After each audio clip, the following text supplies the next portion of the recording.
স্মৃতি রয়েছে। খালেদা জিয়ার সাথে আমি জেল কেটেছি। আমি খালেদা জিয়ার সাথে জেল কেটেছি। 4 মাস 20 দিন ছিলাম আমি। 12 দিন রিমান্ড খেটেছি। আমাকে অনেক চেষ্টা করেছে, অনেক কথা।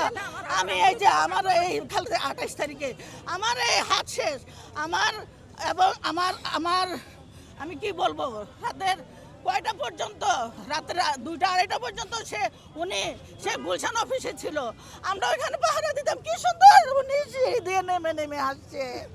কিন্তু কিভাবে জেল পরিত্যক্ত একটা জেলে নিয়ে ওনাকে একাই উনি আসামি ছিল।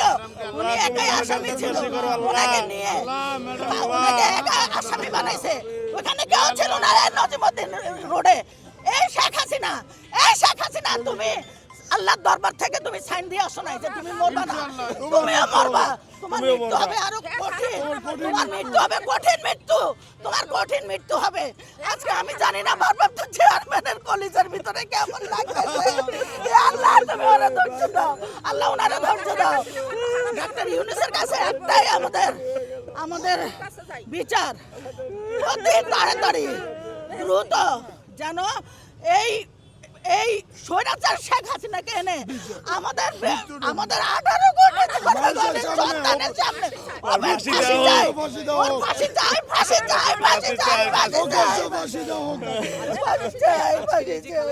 চলে যাওয়াটা এটা কতটা অভিভাবক শূন্য করেছে?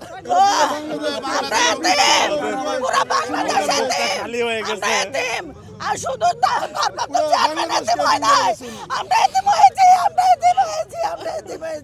আমরা মাহারা হয়েছি, আমাদের মা চলে গেছে, আমরা মাহারা হয়েছে, আমরা এতিম ভাইয়া। জেলে যাওয়ার আগে উনি একদম হেঁটে গেছে, কিন্তু উনি হুইল চেয়ারে কেন আসলো?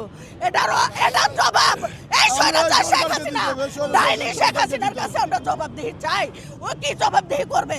আল্লাহ ওরে করুণ মৃত্যু দিবে, আল্লাহর বিচার করবে, আমাদেরকে সন্তান হারা করছে।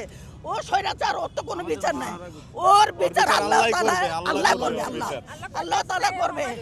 আমাদের মাকে বিষক্রিয়া দেওয়া হয়েছে, আমাদের মাকে বিষক্রিয়া দিয়ে ওনার সব নষ্ট করে দিয়েছে।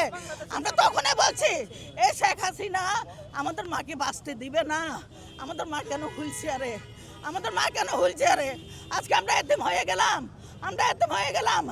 ভাইয়া ভারপ্রাপ্ত চেয়ারম্যান, তুমি একা না, আমরা তোমাদের সাথে আছি এবং তোমাদের সাথে। তুমি একা এতিম হও নাই, আমরা এতিম হয়েছি ভাইয়া তো আমরা এতিম হয়েছি। 7 তারিখে আমার হাজবেন্ড মারা গেছে, আর আজকে কত তারিখ আমার মা মারা গেল। আমি কিভাবে সহ্য করবো? একে আমার সব প্রিয় মানুষগুলো চলে যাচ্ছে। আমার মা চলে গেল, আজকে আমার মা চলে গেল, আমি আর কিছু